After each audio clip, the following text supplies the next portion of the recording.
If you like what I make and want to help out the channel, make sure you subscribe to it, turn on notifications, leave a like on the video below, and comment as well. Thanks for your support, guys.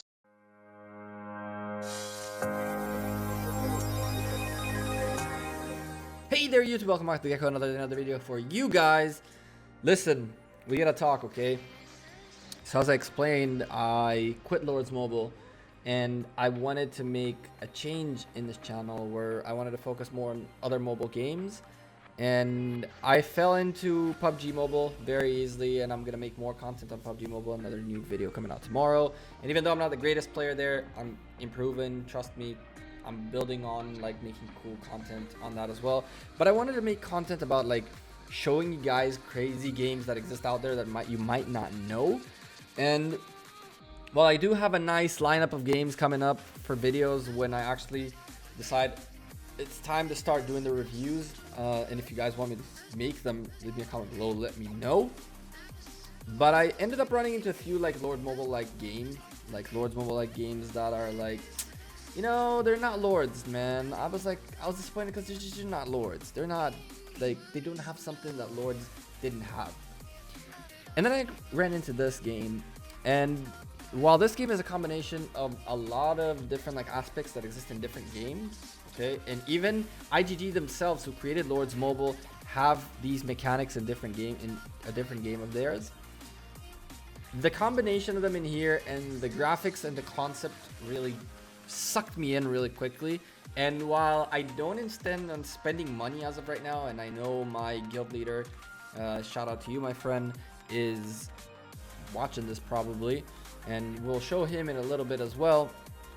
I don't intend on spending money right now. I intend on like trying to figure out how you really can extract the most out of the game for free, and like bring you guys like cool tips and tricks on how to grow without spending too much money. Maybe I'll end up spending, I'm not saying I'm not gonna for sure, but you know, you never know. We'll see what the future brings in this game, right? For now, I've barely played it, and I think it's a better Lords Mobile than Lords Mobile. And let's get into the game and I'll explain exactly why with good examples. So this is my city. Unlike the castle that you had in Lords, this is a city which had a city hall. We're right now in the Bronze Age. This is the rise of civilizations, right? So the whole concept and theme is behind growing into like the ages. The next age is the Iron Age. And what they do is they also make the game more interesting and harder as you grow, right? So in the Bronze Age you unlock stone, but before the Bronze Age you didn't have stone. And once you hit the Iron Age, I think you get gold, and later on you can actually go and find the gems, like mine gems, which I'm guessing is much in the future in the game. But I did see like a gem thing and it told me that you could do it in the future. Or it doesn't even exist. This game is so new, like Kingdom 1 exists for only 176 days. So it's a very new game. I'm in Kingdom 58, by the way, and I am the Gekko. You'll see it in a little bit as well. Let's go building by building really quickly and explain to you guys in like Lords Mobile comparisons, and to anyone else who doesn't know what this type of game is, what's going on here. So once you have your city hall and you're upgrading it and you have all these buildings, you have the ability to build economic, military, and decorative buildings. And as you can see, the gold mine unlocks when your city hall is level 10. But I can build quarries, lumber mills, and farms, which I already have. We'll show them. And also military complexes like a tavern, scout camp, hospital, barracks, stuff like that, which we'll look at in a bit. So that's all what you're seeing right here. All these are movable, okay? I did not really have a order in which I made them, except for like, you know, I put all the like resources here and the training facilities down here, and the rest are like kind of like crumbled on. There are people who do designs and like actually don't only like use the free decorative pieces, but there's also like gem decorative pieces, and I've seen a few of those. I'm like, that's kind of weird, but I mean, if people like them, that's awesome. There is the academy, which is the research building, just like in Lords Mobile. I actually just finished a research right here for tier 2s, and we're about to start a new research. And I see I don't have wood, so that might be a little bit of a problem. But let's go ahead and go into my military tree. And let's go get bowmen. Now I need 200,000 wood, and I do have it in my bags, and I don't recommend using bags, but I'm just like, I kind of really want to get this 9-hour research started. I'll go farm in a little bit. We'll actually go ahead and farm together.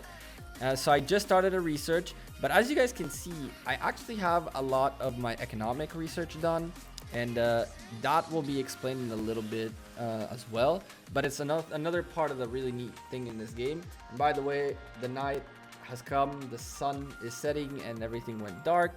And what do you know, it'll rise again soon. Storage room, very straightforward. You can hold a certain capacity of the resources, and anything beyond that, when you get attacked, if you get attacked, you might lose. And the cool thing about resources is that, unlike in Lords Mobile where it caps you at a maximum that you can produce, in here it works differently. Each resource building produces an hourly amount, and it can hold up to a certain amount total. So if every 3 hours or every 8 hours or something like that, you log in and you click on it and you consume and you like take the resources, it resets the number, and there's 10 more hours of essentially producing. If there is enough resources on the actual tile, it just pops these things, and you click, and that's that. But this one, because I clicked it earlier by accident, you can just click on this and zero it as well.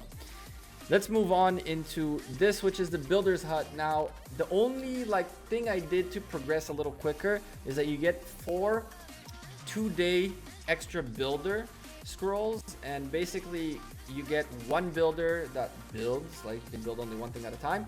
But if you use the scroll, you can get 2 builders, and you can actually later on, when you get better VIP points, which just like in Lords Mobile, you have these points which you gain every day with consecutive logins, or through buying VIP points, and you get better exclusive buffs and stuff like that. You have unique special privilege $1 packs that I wouldn't, as you see, I haven't touched yet. But yeah, it's just it's so similar and yet different that you have the builder's hut, and it's 2 builders, that's it, that's all we got. Let's keep going towards the hospital, where your troops go when they're hurt, and you heal them. Very straightforward. I got 2 of them, level 6 and 5. A alliance hut, where when I clicked on that green thing, it helped all the members in my alliance. And here's where the reinforcements would come. If I get attacked by another castle, by another alliance, they can actually send troops and help me. And this can hold up to 150,000 extra troops. These 2 buildings are pretty neat. They're pretty straightforward. This is the gem shop. You guys know it. You can buy resources, speed ups, boosts, other stuff with gems. And there is the courier station, which is kind of like the boat in Lords Mobile, where every now and then there will be a mysterious merchant that will take live resources or gems for tile items. Now, tile items you can see in your items bag. You have a few types of tile items. Resources, which are gems. You see, I have actually about almost 1,000 gems in tiles. Boxes of resource packs, and the resources themselves stacked up. Just like we just did the research, I had stacked up wood, which I should start stacking again and stop using. Don't use your bags unless you really have to. And as I mentioned, I haven't used any of the speed ups, so you can see all of them right here.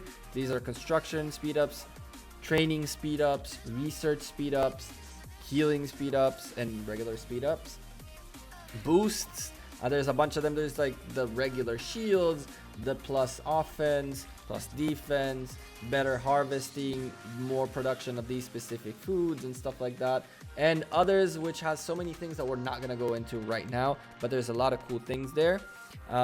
It helps you, you can replace live resources and decrease the amount you're holding for stuff that goes into your bag. Always good to use. This building is actually pretty neat, and it's one of the parts of the concept of this game. And I know that I skipped this building. I'll get to it in a second. But the monument actually wraps up this whole concept of rise of civilization, right? So since the server started, they've had these tasks. They had to have 10,000 of the governors or players had to reach the Bronze Age, which is what I'm at right now. And when that goal is achieved, everyone got these things. We got these and these. So that's the 200 and 200 that I have. Now, on top of that, I don't know if you guys caught the name of the guy who just helped me, but if you don't know Smacked, Lord's mobile player, he's been playing this game with me as well. So you see here 400 gems. That's the gems that you saw in my bag earlier. They actually missed an achievement here. They didn't reach it, which is why they like the level 1 barbarian fort did not lock, and I'm guessing like it's still unlocked, but they just, I don't know, I really don't know what this means. This goal was just achieved. I actually recorded it being unlocked, but that footage was bad. Like, it was a bad take. This is not the first time I'm recording this, by the way. And it essentially tells you like what the next goals are, and like it has like some sort of progression. You know that in the next couple of days you'll get like unlocked for the passes and stuff like that on the map, which I'll show in a little bit. Now, this building I intentionally didn't go into yet. If you have played Castle Clash or many other games of the sort, you have this option to roll for heroes. So the Tavern is pretty much that. You get 5 silver chests a day and 1 gold every 3 days. And the 5 you get like a 2-minute or 5-minute interval in between. And what you can roll is pretty much just like in most other games. In the silver chest, you start from like the good, like XP and XP for your heroes, speed ups, resources, and stars to level star level, which I'll explain in a future video. You get parts of heroes, which are these green tiles right here, and then you can actually roll a full hero. So if you get lucky enough, you get an actual full hero like this one right here, or this one, or these two right here, or you can get parts of them, and you can see this girl right here is this girl right here. It's just the sculpture that makes her. So there are blue and purple and of course gold heroes. Now in the silver chest, the best you can do is purple parts, purple sculptures. But in the gold part, in the gold chest, on top of a lot more XP, a lot more speed up time, and a lot more resources, and of course gold star and silver and purple star like silver star, you start from the blue hero parts and the blue heroes. You go to the purple parts and purple heroes, as well as gold parts and full gold heroes. So you could roll these things, and as you can see, you can accumulate keys, which you can use to open chests. And I've been accumulating to do like an opening video and talk to you guys about my experience of the game in a little bit of the future, not too far, but you know, future video. So this is another neat thing, and all this like is very similar to Castle Clash by IGG, where you can move like all the castles and move all the things and like roll heroes and stuff like that. So you can't say that IGG did not know about this certain thing. It just doesn't exist in Lords, which I think is pretty neat, and maybe is what makes Castle Clash so good, I guess. Anyway, let's keep going into the 4 buildings that are like the training buildings, and as you can see here, I have tier 1s ready. I am going to keep making more troops because I need to gather. As you can see, my resources are not in the greatest shape. I can barely make anything. Let's make this better than nothing. And I need to go resource gathering, which we will see in a bit. Now, I left the last thing, the last building, because this, in my opinion, is the coolest thing about this game. And it explains also the fog tiles that you saw previously that I told you I would explain. It's the scout camp, and basically you have 2 scouts, which what you can do is you can send them exploring. Now when we go looking at the map, what I'm going to do is I'm going to zoom out just a little bit, not too much, because I don't want to reveal a couple of things on this map. I'm in Kingdom 58 as I explained, and I'm the Gekko. I'm in Guild SKM, and as I mentioned, our leader is right here. Shout out to Drunken Flagpole, really cool guy, and I like his name. I actually laughed when I saw his name. And what you guys are seeing is like this yellow border. This is our territory. So the way it works is alliances can control center fortresses, and when they have one, they essentially gain some territory. As you guys can see, this is us and this is our territory, and you can actually build like flags, which are these right here, the alliance flags, which expand your territory. And in your territory, the tiles, the resource tiles are yours. So you can see right here, when we click on this guy, the owner is SKM, which is us. And there have been actually situations where I've accidentally stepped into someone else's territory to collect, and I've gotten attacked, which is why I said that resources can be a pain in the butt in this game.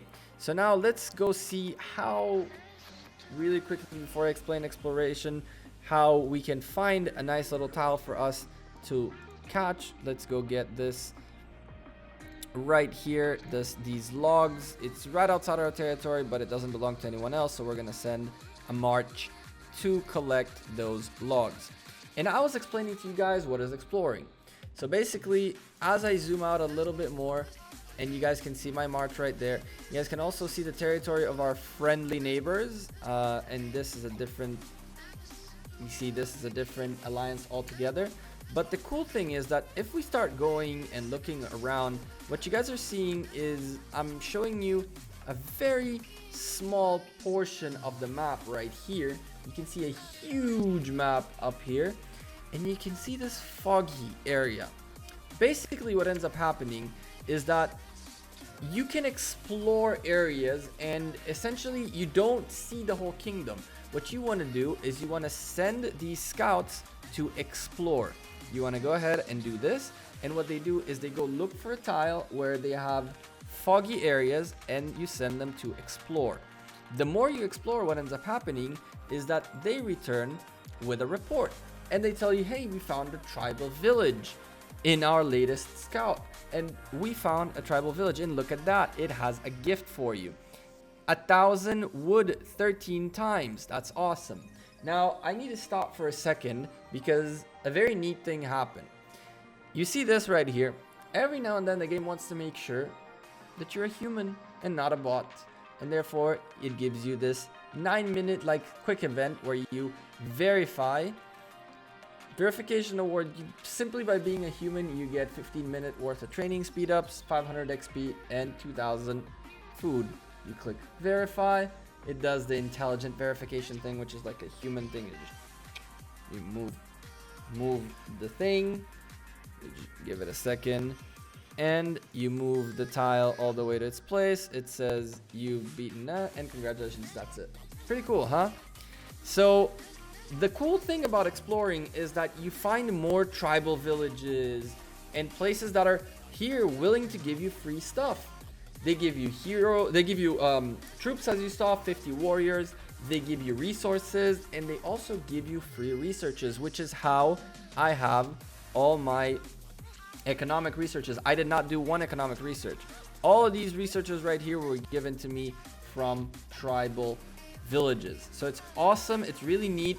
I do my best to keep exploring all day. That's pretty much like what you can do all day in this game. And as you know, like start taking time to explore, you might want to use a random relocator, go somewhere in the map, explore, and come back to your territory whenever you're done. So that's a pretty neat thing about this game that I really like. And you can get a lot of cool stuff from exploring, and it's just something fun to do. The game also has another neat thing, which is right here, the quests.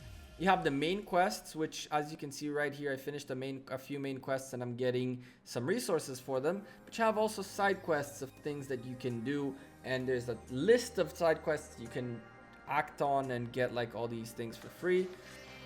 So I need to find one more pass to get another shield, but that'll only happen with exploring. The neat thing here though is this tab right here, which gives you activity points for certain things that you do. So there's the list is very limited here because I've already done a bunch of stuff, but the thing about this is that the activities reset daily, and the amount of points you can make, of course, is 100, and it resets daily. It'll reset in 2 hours. You will do these little things and you'll actually get free stuff. including at the level of 60 a silver key, which I think is awesome. You could get a silver key every day, a chance to roll a silver, an extra silver chest every day. And if you put a little bit of time in the game, and it's not that hard, they're very simple things to do, you can get to the gold 100 chest, which gives you 100 gems a day for free. That's pretty cool. That's okay, that's nice. A gold key, a magic box, and 2 epic commanders, which is like a clay piece in purple that you can mold it into whichever sculpture you want, which is pretty cool. It's like if you do these things every day, which are in-game things, it's not like view ads or like our Facebook page or stuff like that. It's like things in-game that make you progress. There is also like the rewards that you get right here, which are for every day on the first 5 days. You get like all these different things that you do, and when you do them, you get speed ups and stuff like that. I've been rambling for about 20 minutes now, and this has to end. But Rise of Civilization is one of the neatest games I've played in a while. I'm gonna make a few more videos about it, and I want to gauge how much you guys like it. If you guys want to play it with me, download it. Rise of Civilizations, iOS, I guess. I played on Android on the Galaxy S8. Leave me a comment below. Let me know if you played this game already. If you have any tips for me, I'm very new at this and I don't know what I'm doing. I'm like learning on the go and sharing it with you guys. If you want to play with me, I'm in Kingdom 58. And as you can see, one of our scouts found a tribal village as I'm wrapping up the video. So let's really quickly see what we get. A research speed up, 10 minutes for free. But yeah, leave me comments below. Let me know what you think about the game, what you think about joining me in here. Would you maybe want to make a guild? I don't know. I'm liking this really nice guild with really nice people, but I'm open for everything. Suggestions, comments, anything, leave me a comment below. I'm the Gekko. I'm out of here. This video is way too long. Peace.